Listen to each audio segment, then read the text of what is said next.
Well, Michael, Hoyt, Flavio, Cannistra, great friends.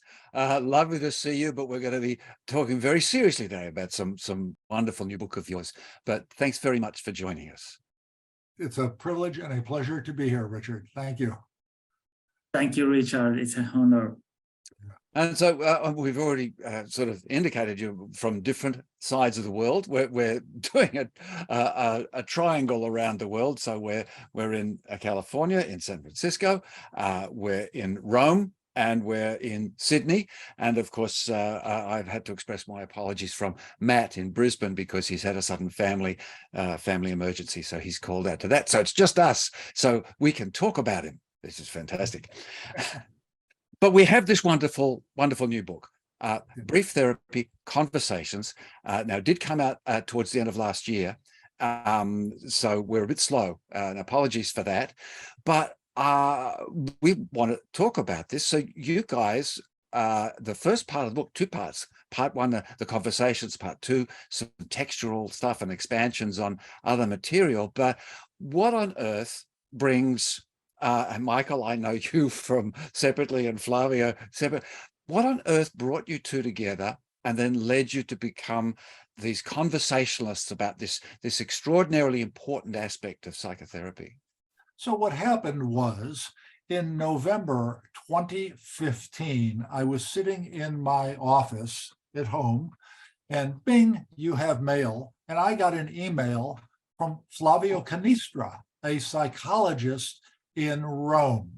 And I had recently retired from my very active clinical practice. I was still doing some teaching and writing, but I wasn't seeing clients. And Flavio had a lot of interesting questions, and we began to have a discussion back and forth. I answered some, he asked some more, I asked him some things, he answered. We really hit it off, we connected.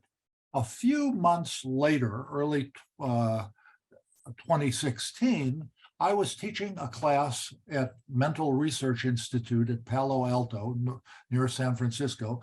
Flavio flew all the way from Rome and came to California to attend the class. And when he walked in, we looked at each other and we both said, ciao. And that was the beginning of it. Many years ago, molti anni fa, as they say in Italian, I took Italian for 1 year in college, but I don't really speak Italian. And so ciao was pretty much my vocabulary, but it was a good word to say, and we hit it off, and we began to talk more and more. Does that sound accurate, Flavio? It's accurate. It was. Yeah, and Flavio, you've been working with this single session, this brief therapy idea.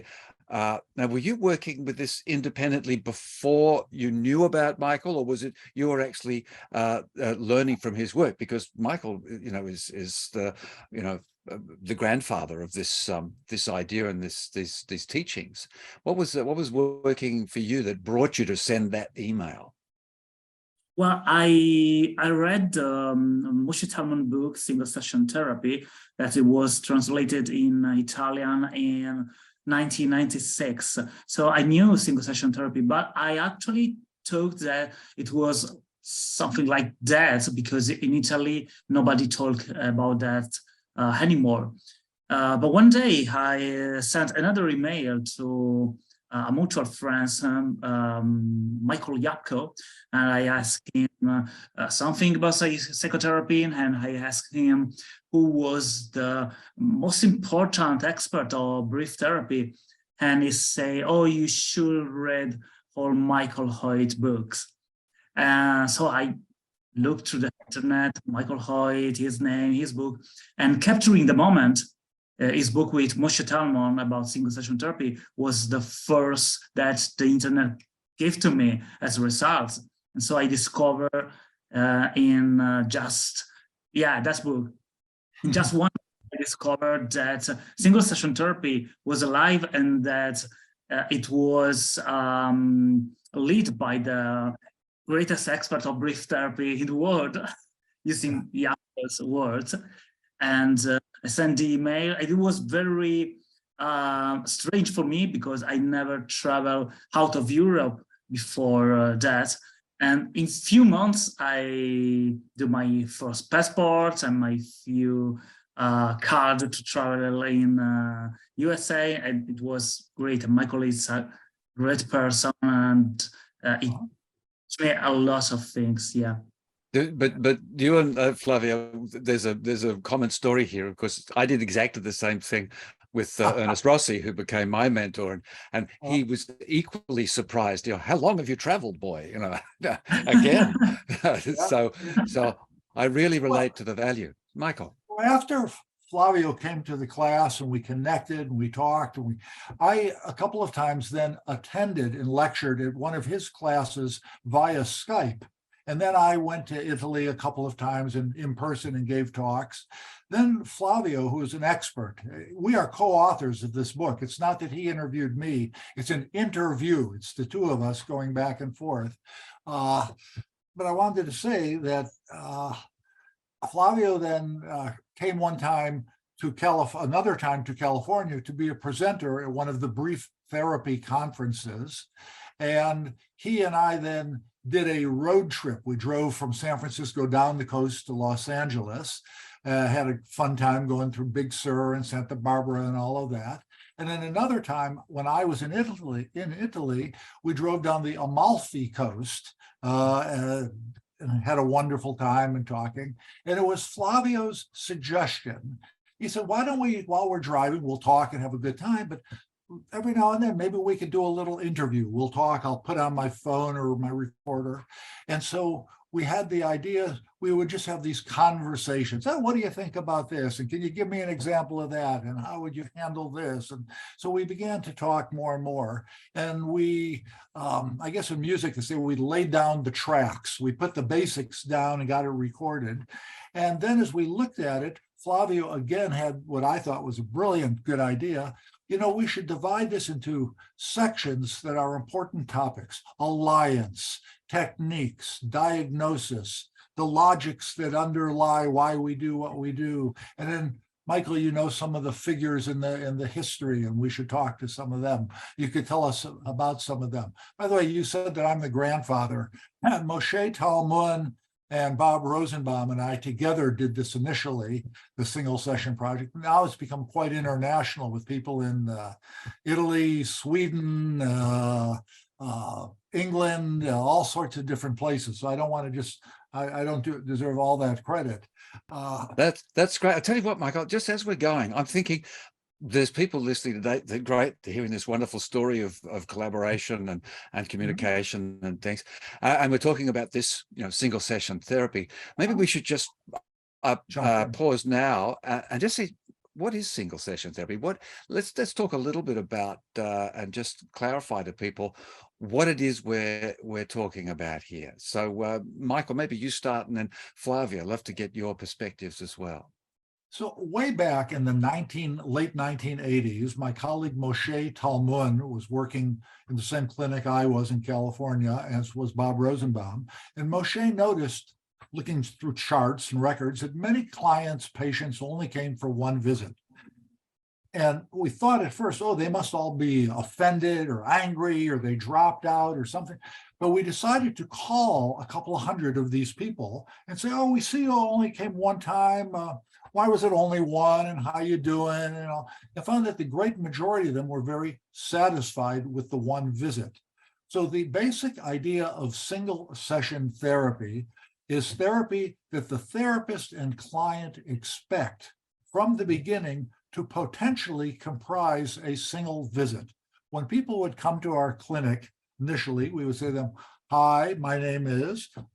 The purpose of our meeting today is briefly to find out what problems you're having and then work together to figure out a solution. Maybe we can get that done in one visit. If we can, would you be interested in that, And many people said, yeah, let's see what we can do. And at the end of the session, we would say, has this been enough?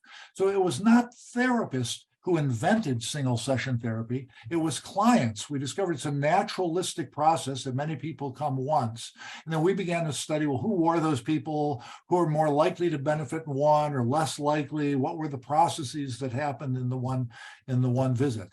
So that was sort of the initial there had been a couple of reports earlier in the literature of random cases. All the famous therapists had a case or two and that kind of thing. But the study that Moshe Talmon, Bob Rosenbaum, and I did was the first prospective study where we saw a whole series of patients, one after the other, and did a little pitch. Maybe we can get it done in one. We'll schedule more if we need to, but would you be interested in seeing? People said yes. And then we found that more than half, 58%, elected to finish after one session, even though they could have had more. And then when we did follow-ups, more than 80% were reporting a lot of benefit, and they were very happy. And when we looked through, it wasn't experimental, it was correlational, but we discovered that the people who had had one session versus the people who had gone on to have more sessions, we could not find any difference in terms of severity of diagnosis or benefit in outcome or any of those sort of things. We're not saying that everybody should only have one, but for the people that chose to have one, they found it very, very useful. And this obviously is appealing to people because it's efficient, it saves them time and money, and it allows therapists to be available to the other clients who may truly want and need more than one rather than the one. So that was sort of the background of how we got into it. And Flavio, in Italy, this was almost non-existent. If I remember for our conversations that when you started, you looked around, no one was doing this stuff. No one was thinking that this was even a possibility. You really trailblazed it there in Italy. And what are the other people that were involved with you over there? Well, before us, it has to say that one or two people write some internal article about single-session therapy, Dr. Bologna and Dr. Gerardi, but there was alone in this. When we start publishing a lot of articles on our website, and then starting doing research in Italy about single-session therapy, and then also to start to train people in what we learn from Michael Hoyt, from Jeff Young, and from other studies we read during the years. And at the very in a very first moment, it was I think psychologists here were very suspicious. It's unstable because, single-session therapy, what are you talking about? How is it possible to help clients just in one session? But I have to say that training after training, more and more people, more and more psychologists, therapists decide to try this way of doing therapy, this mindset, using Michael's words, which you can approach every single session. And in this very moment, I think we trained around 500 therapists in Italy. Someone started to open some walk-in service. Someone talked about that in their clinical practice. There is also a lot of other private advertising. And of course, there is a growing interest in Italy and in Europe. And at the end of this year, we will do the 4th International Single-Session Therapy Symposium here in Rome, which of course is a big thing for Italy and for Europe, and also a demonstration that both therapists and clients are interested in that. It's interesting now to receive phone call of people saying, "Hello, I want a single-session therapy for my husband." You have to say, "Okay, I must know that." But the conference. Let me add a couple of thoughts. Yeah, I'll just highlight the conference there before you. I know you added, but and we'll make mention in the show notes. But that's coming up this year, so that's a very important and valuable conference for all our listeners in Europe, particularly. Michael, please add the points. Yeah, I was going to point out that single-session therapy is the idea that it's one session at a time. It's not necessarily you'll only get one session in your life or this year or whatever, but it's approaching each session with the idea it's going to have a beginning, a middle, and an end, and maybe one is all we need. So it's really a delivery system or a format. It is not one particular theoretical approach. It's not just solution-focused therapy or CBT or Ericksonian hypnosis or psychodynamics or structural family therapy or even EMDR or any other particular model. It's the idea, let's see what we can get done in one. My colleagues, I wanted to read a quotation because I thought they said it well. The therapist needs to be versatile, innovative, and pragmatic, asking, what would help this patient today? Patients may need to begin a process or complete a process. They may need to take hold or let go. They may need reassurance or confrontation. They may need to look deeply into something or to shift perspective. Nothing works all the time, but what might work this time? So that's really important. Yeah, I mean, sorry, Michael. I just wanted to emphasize that because sometimes people think one session means only one session. You get one shot and that's it, and you better hit it. And that's not true. So in our most, before the book that Flavio and I just did, in the last conference that we held, it was in Melbourne a couple of years ago at the Bouverie. The folks there coined the phrase single session thinking and practice. So it emphasized the idea, the thinking or the framework, the mindset. Let's see what we can get done today, and maybe that'll be enough. And it's remarkable how many people are attracted to this because, I really want to go in and talk to somebody and get some ideas, get unstuck, get a new direction, get some reassurance, check something out. And it doesn't necessarily mean we're going to cure, put quote marks around the word cure everything forever. And a one session solves everybody's problems, but rather the most frequent length of therapy de facto is one session. Actually, the most common length of therapy is 0 sessions. People think about going to therapy, but never do. But among the people who decide to come to therapy, 1 is the most frequent length in private and in public clinics. In Europe and Australia, there was a study with 100,000 patients in Australia, and 42% chose to have one session, even though there were more available through national health insurance or whatever, however it was going to get paid. So that's a very important point, because a lot of times people say, well, what if they need more? And then the answer is do more. But you do more. And you do more. But if you offer one and you frame it that way, many people, there's that old principle, work expands or contracts to fit the time allotted. And if I'm going to get right down to it, Jay Haley used to ask a really interesting question. I knew Jay a little bit. And Jay would say to clients, he said, if I told you we were only going to meet once, what would you want to focus on then? Oh, well, in that case, I got to talk to you about. And he wouldn't even say we are, just if I told you, what do you want to get to? What's most important? What's right on the top of the list there? And oftentimes one is what people need. If they need more, as we're saying, we can do more.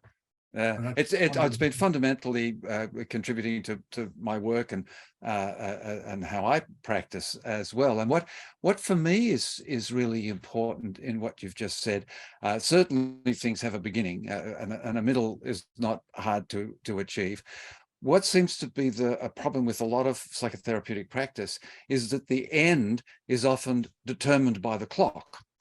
And so we've all seen the sort of the cinematic sort of sending up of this, where it's done quite seriously, but someone's halfway through, obviously having some sort of serious moment, and they say, oh, I'm sorry, that's the end of the session, we'll work on it and see you next week. So this idea that you work towards some conclusive moment where the client has got something that they can take away and work with, or got some sense of achievement.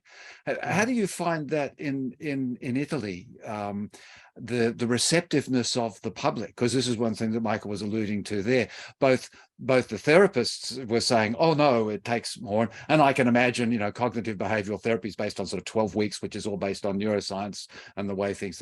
But this time thing is invented. But then patients always want it, surely I've got this big problem and I need years of therapy. What was sort of the response in both those attitudes of therapists and of the expectations of clients that you found in Europe? Well, I think the clients are more interested in single session therapy than therapists. As my colleague and friend Federico Piccirilli says, suppose you go to a dentist and he says to you, oh yeah, I can help you with your problem and we can try to help you in 1 session or in 100 sessions. What do you choose? Yeah, pretty quick. You get away from my mouth, please. Yeah.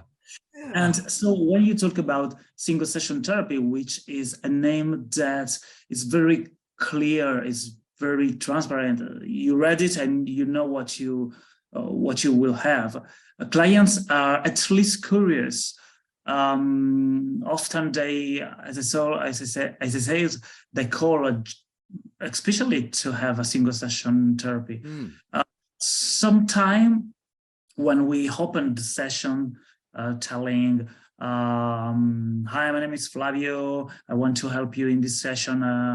We will do all the possible to achieve what you want at the end of the session. If we can do that, we're okay, we just say goodbye. If we need another session, we will just schedule another appointment. Sometimes clients say, oh, but my problem is so complicated. I don't think that 1 session will be enough. And it's important to say, yeah, sure, of course, we just try and then we would see what is, what we came from this meeting. At least we schedule another appointment, as I said. And but it's interesting to see at the end of the session, when it happens, the clients say, oh, well, maybe you are right. Maybe I haven't resolved my problem, but now I think that I have some strategy or that I have some new ideas. So yes, I want to try to go alone. And in this, the therapist mindset is very important, because if you set the ground, opening, saying that the single session is a possibility, ending, saying, asking to the client, do you think is enough? Do you think you want other sessions? Of course, my door is always open. In these ways, you set the ground and you create the possibility for the client to choose to have just 1 session, to look in different ways to his problem and to the therapy.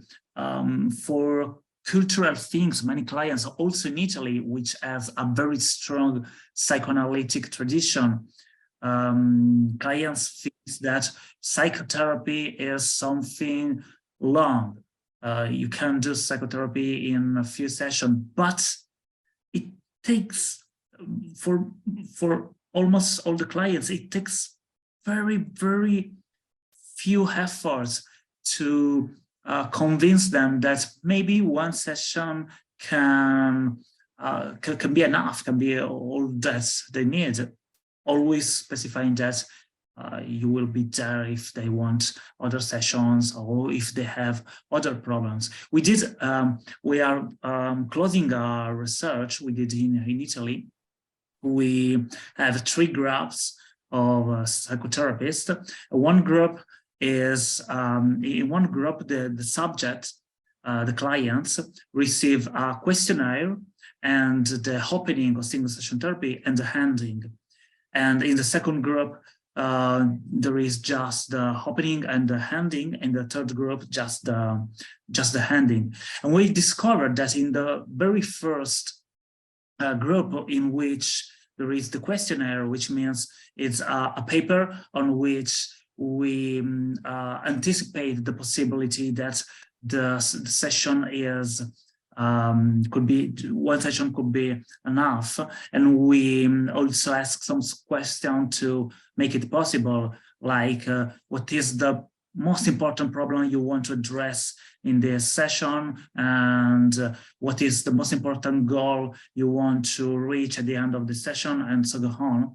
We discovered that the first group have many more people that thinks that at the end of the session they don't need other sessions. So mindset is everything. And talking with our friends Martin in Sweden, Martin Söderqvist, or Wendy Dryden in England, it seems to me that the results are similar. Clients are very interested in what can help them in less time. Yeah. I found this, if we would ask at the beginning of the session, when they come in, we're doing a little bit of an intake, but purpose of our meeting today is briefly to find out what we can do in one, and let's see if we can get it done. That was very helpful. But now a number of clinics, including some of what Flavio is the director of the Center for Single-Session Therapy. So sometimes patients will call, or clients, if you call them that, will contact a place knowing they want a single session. So they're electing, so they've already sort of pre-qualified themselves to say, this is what I want. But even people that do not come deliberately for a single session, when they hear it's an option, oh, well, sure, if we can, that sounds good. I'd rather have one session with the dentist than 100, thank you. And so let's do it as efficiently as we can.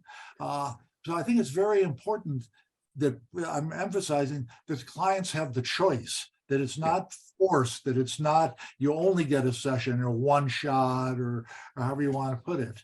And that's one of the common misunderstandings that people have, that single session means only one session. Yes, you get one and you're out.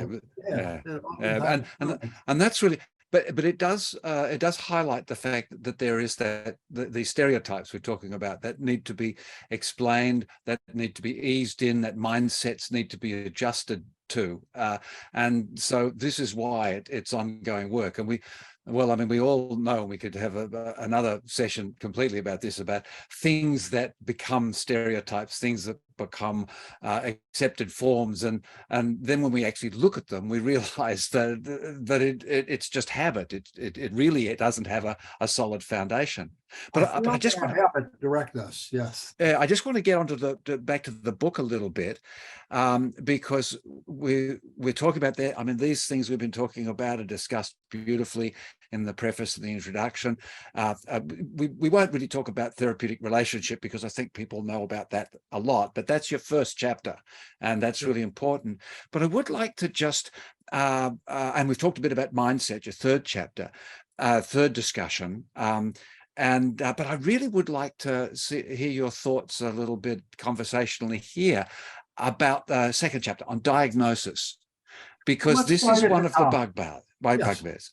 So the word diagnosis comes from Greek and Latin words via nosos, via or dia, which means way or path, and nosos means knowledge, or in modern parlance, information. So a good diagnosis would be a way of looking that shows you a path to help the person. It's not name calling. It's not pejorative. It's not putting them in one of the big categories of they're schizophrenic, they're obsessed, they're depressed, they're whatever. But it's trying to individualize to what would be most useful. And diagnosis oftentimes comes from our theory or our mindset. And if you only have the DSM categories and you're trying to slot them into which DSM category, oh, that one takes 3 years, that one takes 2 years, that one takes 2 years, as opposed to what would be helpful for this person with this problem, with this clinician in this situation today.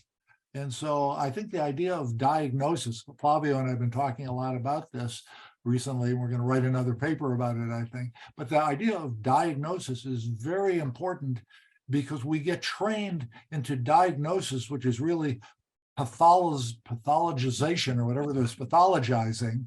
And And so we're always looking for what's wrong rather than what's right.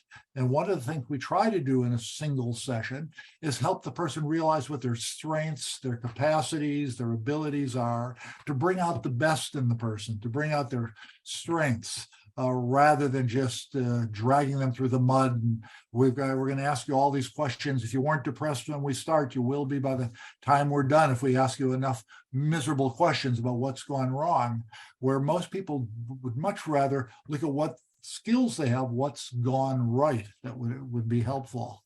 So I think something to think about in diagnosis. Yeah, it brings to mind the Erickson sort of statement. I know I throw it around a lot, but just that the task of the therapist is to put the activity, the energy of therapy to create effectiveness back to the client. Yes. And it seems to me that with single session therapy, that's a lot of the purpose, to as quickly as possible, or as effectively and efficiently as possible, give the client a sense that they can actually now go away and work with this. Because I mean, I always go back to the analogy, but actually the literal thing, when I suddenly heard on a radio program that antibiotics only actually kill about 25% of the bacteria in the body.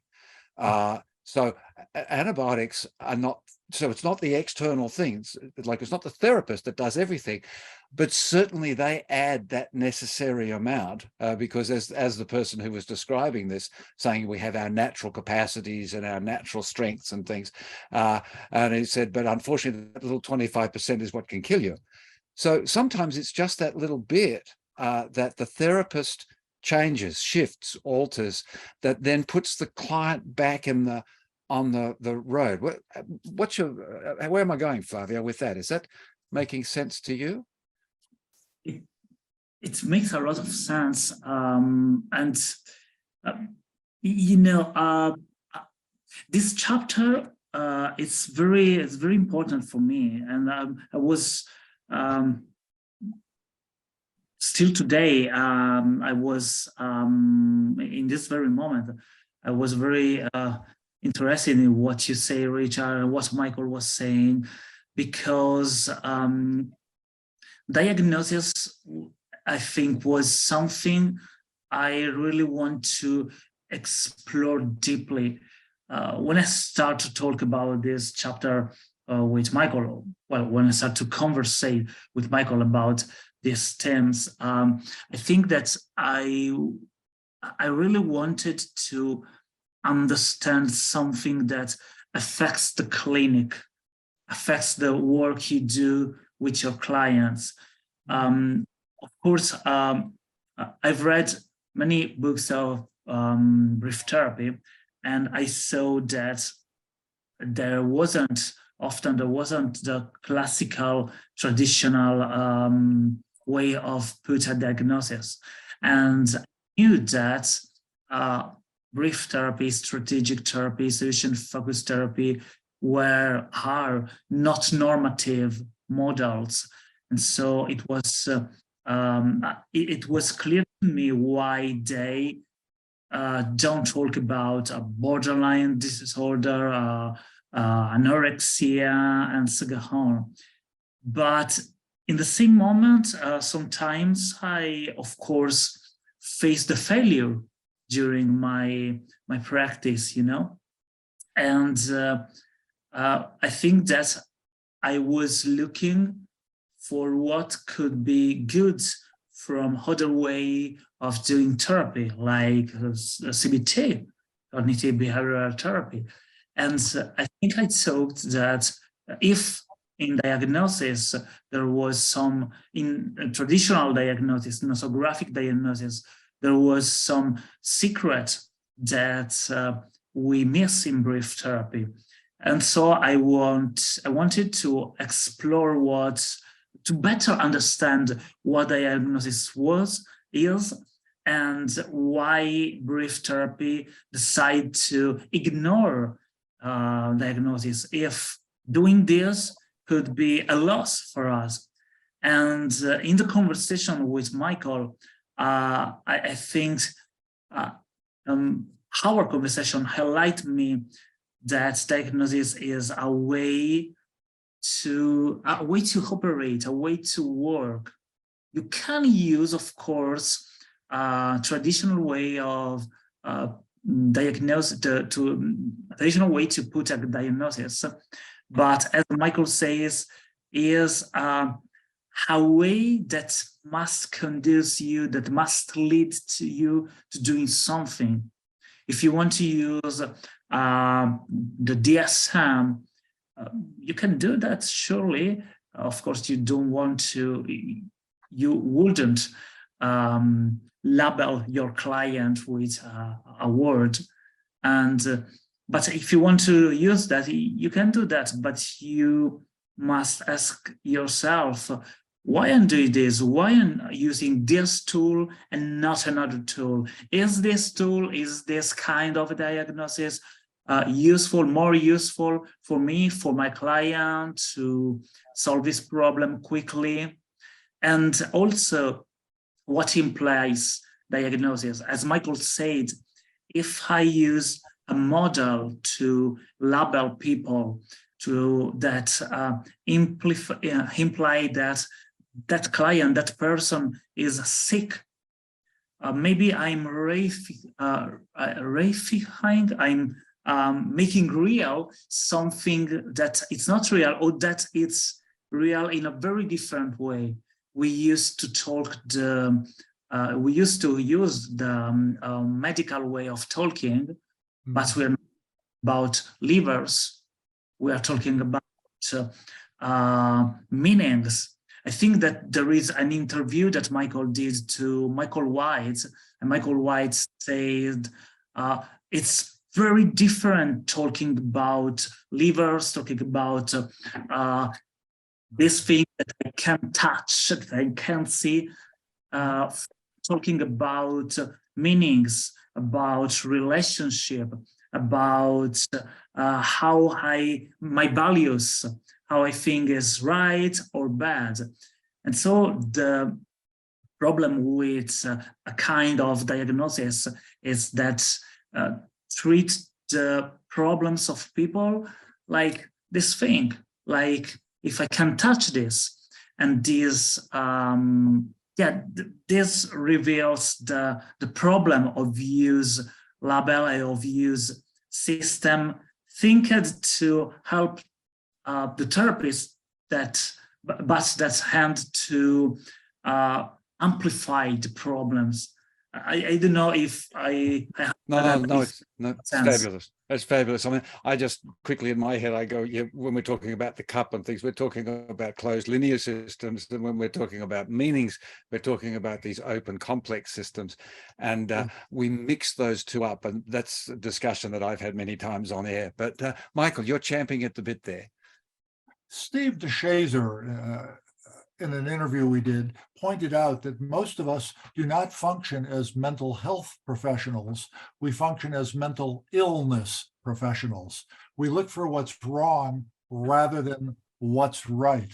And when I would ask Steve questions about diagnosis, he would say, I don't know what that means. And he wasn't being disrespectful. What he was saying was, I want to find out from the client, what do you want to get from therapy? And what have you been doing so far that could take you in that direction? What are the exceptions to the problem? What skills do you have, et cetera, et cetera? So rather than looking at a diagnosis, and that tells us techniques to apply to treat it like an antibiotic on an infection or something, rather trying to bring out the best in the person. Some of this I've translated it in my mind into a diagram that I use a lot of times that I call the context of competence. And you have to imagine 3 circles, and one of them is the client's, one is the alliance between us, another is the client's goals or the problems, but what do they want to get? And the other is what skills or resources they might have and how can we bring them together. If they could bring their resources and their goals together on their own, they would not be in our office. They'd be doing it and be done.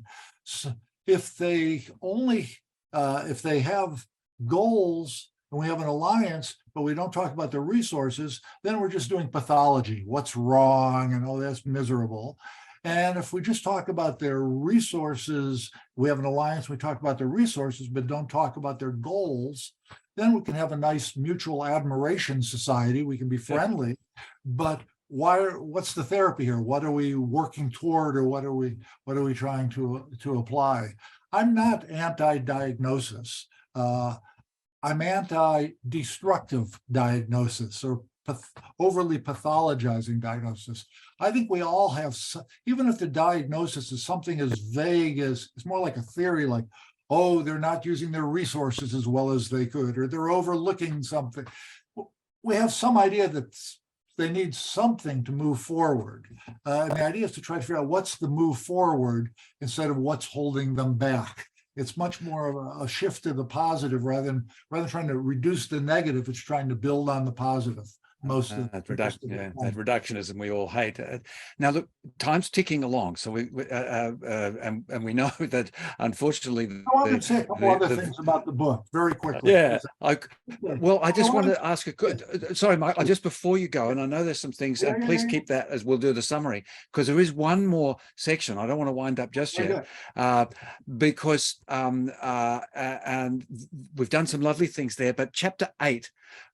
Which is in the second section, which is the content, just tickled me. And I know you've talked about it and we know each other really well, but it's ways to increase or decrease effectiveness, or one might call the common errors. And this, I think, is fabulous, that you really, of course, you talk about all the good things and how you can do it, but you take the bravery to just say, this is how you can get it wrong. Tell me a little bit about what gives you the courage to point out, and what's the benefit for the readers? So one of my heroes in the field is, or was, because he's passed away, Jay Haley.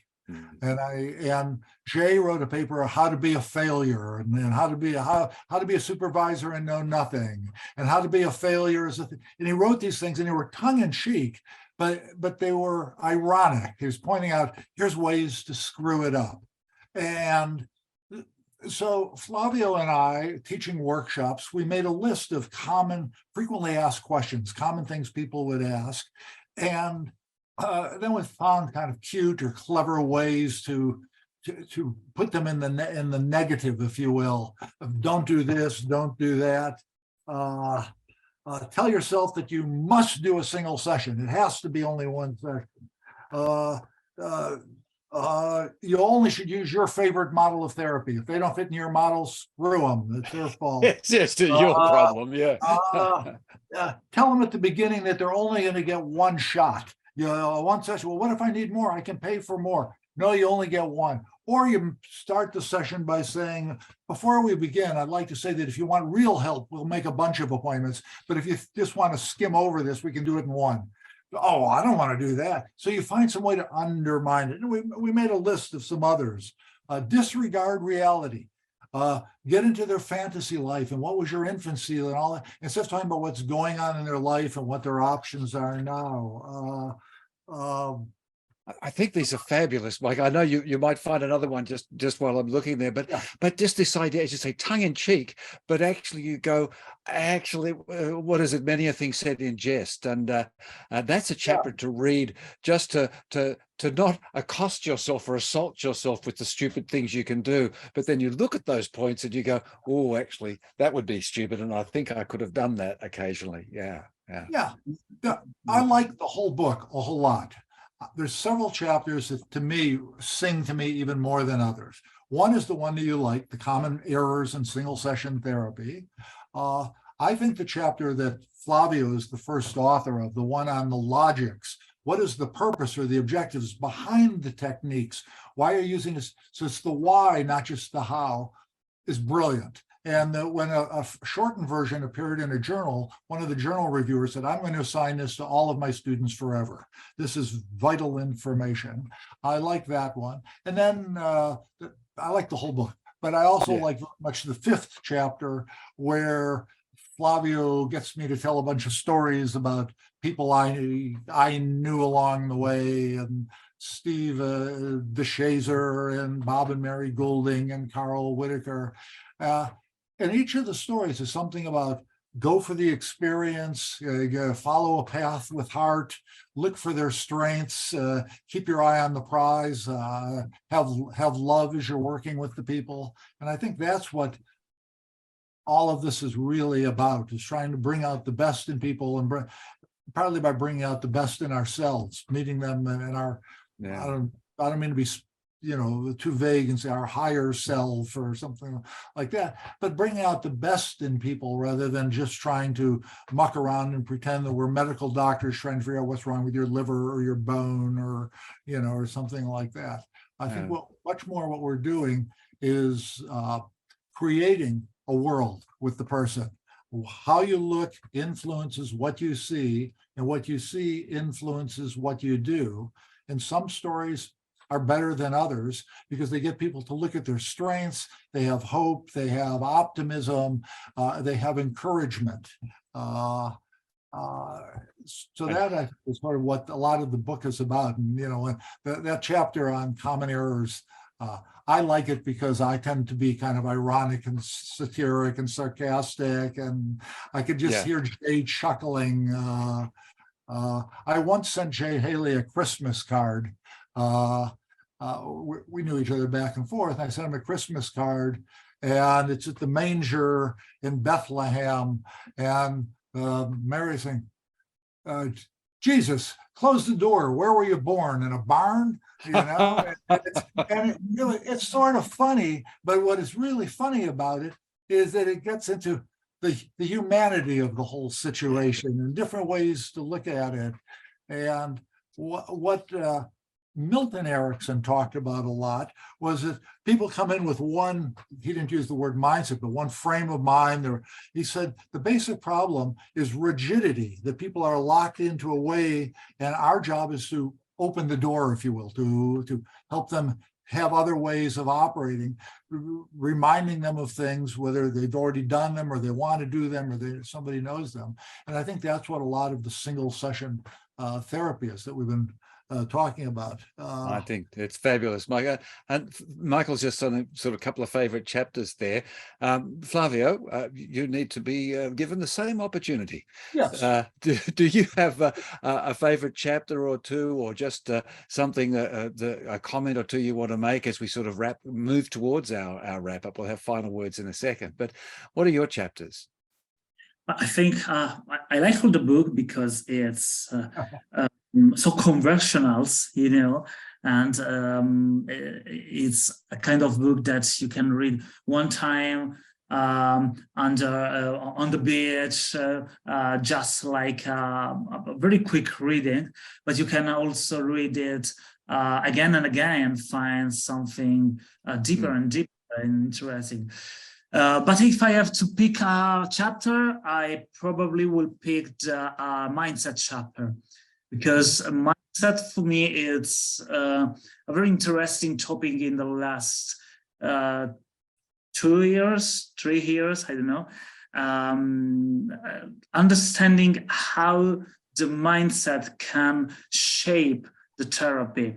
There is a chapter I wrote for the last book Michael, Jeff Young, and Paul Rycroft wrote about SingleSession Therapy, which is, that's a book, which beautiful. is the vital role of the therapist mindset. And there is an example I bring in that book, in that chapter, that was, that's one. That was the construct of flight in health. This is a construct invented by psychoanalysis, because, for psychoanalytic theory, you can't solve a problem in a few sessions. Right. And so how can you answer, how can you reply to clients that after one session or 2, 3, 4 sessions says, I'm good, I think my problem is solved, I have no more symptoms. You have to invent a construct, a new reality. that can adapt your therapy, or better, that can adapt the reality, the facts to your therapy. So you can answer, you can say, oh, no, you haven't resolved your problem. You just are flying in the house. It's fake. You have to continue for the next 4 years. And this is very interesting, because if you have this mindset, if your mindset brings this kind of constructs, you will continue to see your clients, and your clients probably continue to see you. Oh yeah, you're probably right. Yesterday I was a little sad. Probably that's a symptom that I still need to solve my conflicts or something like that. But if you have a single session mindset or a brief therapy mindset, you see what client says in different ways. You can approach to a session saying, maybe it can be the last one.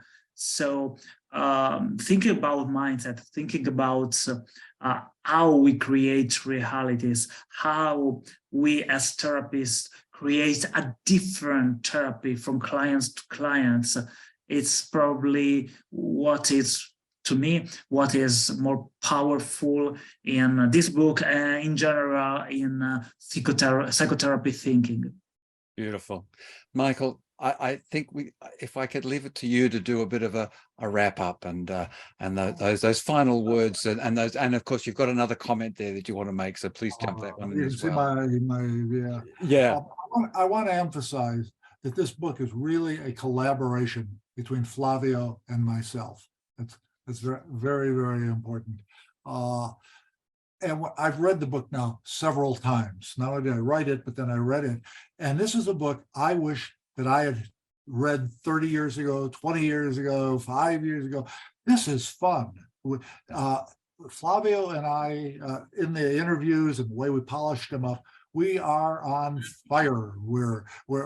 It's bright, it's interesting. We talk a little bit about principles, and there's interesting case examples, and then we point out the parallel process going on between us as we're talking, and how that's, oh, we're taking a detour, we don't need to take this detour, we're doing it, all of those kind of ideas. So I think that's very important. This is also the only therapy book I think I've ever read where we tell jokes. Yes, we use them. They're not just jokes that you hear the one about, but they're jokes for a purpose. Oh, well, I had this resistant patient, and if you said it directly, but in indirect communication, I made this quip, or I made this remark, and it soaked in. He got it in a different way. Not that you should necessarily use the identical jokes, but it's giving readers permission. Oh yes, I should bring everything I know to bear to help this person. And it might be that I know something about gardening, or I know something about military maneuvers, or I know something about or a joke, or a sports event, or whatever. And during I don't know, I don't remember if you mentioned that, Michael, during the editing part, when we put the recordings on paper, we had a lot of notes and a lot of references to enrich the chapter, because during our conversation we talk about, oh yes, that there is that book, and so we put the book in the reference of course. It's like the two therapists, the older one and the younger one, but they're friends and they're bright, are talking to each other, and you get to sit in the back seat and listen. Yeah. And we're talking, and if you really want to look it all up, we have footnotes that can tell you the references and more examples. And so if it's scholarly, but it's not pedantic. Some of the other books that I have done, I'm very fond of, but they're very scholarly, and they have 1,500 references, and I'm quoting everybody and showing, where all the origins of all this come from, where this one is much more lively. Yeah, well, I actually find the footnotes really, really interesting, because it's a third conversation. It's a third participant in the conversation. I wish there was a way that people could write in footnotes to the footnotes. When you mentioned that made me think of so-and-so, and then we'd have sort of a dialogue. That's what we do in the workshop. People add, and we scaffold up. That's right. And everything, as soon as you put it on paper, there's always something more But and similarly now, even though we've had this conversation, there's always something more, but not for now. Now we have to wrap up. But there's one more thing, and I'm going to Okay, ask one more thing, Flavio Mike. to explain it. And the one more thing is, there have been 3 international single session therapy conferences. First was in Melbourne, second was in Banff, Canada, then we went back to Melbourne. And the next one is going to be in Rome. And many of the leading people in the field and others are going to be presenters and speakers, and we're all going to be there in person. And maybe Flavio can tell us more about who, where, when, how, why. Yeah, just give us the quick elevator speech on the promotional blurb on that one. Only got a couple of minutes. Yeah, it's the first in Europe, and all the most important single session therapists, single session authors, and also the new single session therapists in the field with a lot of research and things to say are there. So you want to be there. And so what dates is that going to be on, Flavio? 10, 11, and 12 of November. Of November, 10, 11, 12 of November. Fantastic. Yeah. I think my daughter's getting married that weekend. So there you go. Okay. Hopefully. But I'll think of you while you're going. And we're about to, and it's going to be in Rome. And I think it's a fantastic thing. And if you're actually in America and you've not been or different parts of the world, and you haven't been to Italy before, which is a place I go to now quite regularly as well. Flavio and I meet each other over there, and we met recently. We'll do again. It's a fantastic trip to take. But of course, if you're in Europe, it's just like driving down the road. Everything, 2 hours and you're in Italy. So make this a big thing. But for now, we have to wind up. And Michael Hoyt and Flavio Cannistra, I can't thank you enough for this wonderful, wonderful session today. Thank you, Richard. Okay, bye for now. Bye. Thank you.